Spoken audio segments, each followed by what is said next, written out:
Howdy, Jacob here. Today we're looking at the next company in the generic stock screener, ticker symbol TGS, oil, gas, consumable fuels industry, 4.1 billion market cap, 3.5 billion enterprise value.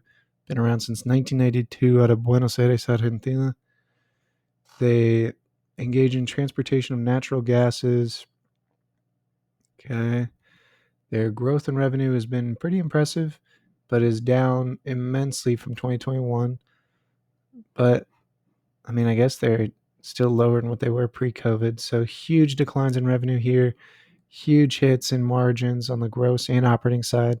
Even though on the operating side, we are still seeing 33 and 26% operating margin the last 2 years.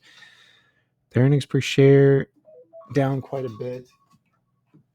Their return on investment when they make money is grand, but historically, I guess they've made a lot of money historically. So with these massive margins, I guess that's not a big surprise. Their balance sheet shows only 18 million cash on hand, but they do have almost 900 million in short-term investments. Their short-term debt is 12 million, long-term debt 1.1 billion. So they have about 200 excess debt beyond the cash like products they have on hand. So I wouldn't say I'm really concerned with that debt. However, I am concerned with them just getting back to those types of margins that really made the business look amazing.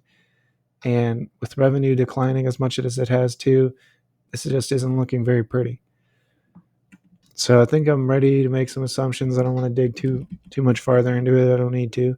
So revenue growth, they were doing 1.9, 1.6 pre-COVID.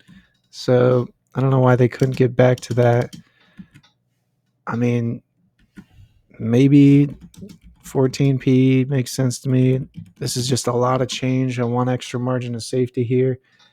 Margins are looking good on the earnings side, but I don't like that free cash flow is lower. Maybe let's do 20 and 15 with a share change of 1% for them is about 41 million. They're not buying anything. Let's just keep that flat.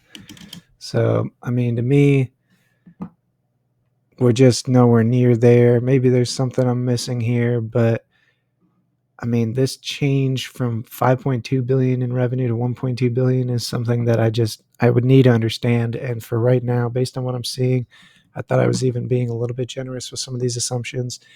So for me, I'm not wiping my hands with it, done with it. Too many other companies out there much closer to something that I can understand a lot more, I think. Hope you enjoy the video.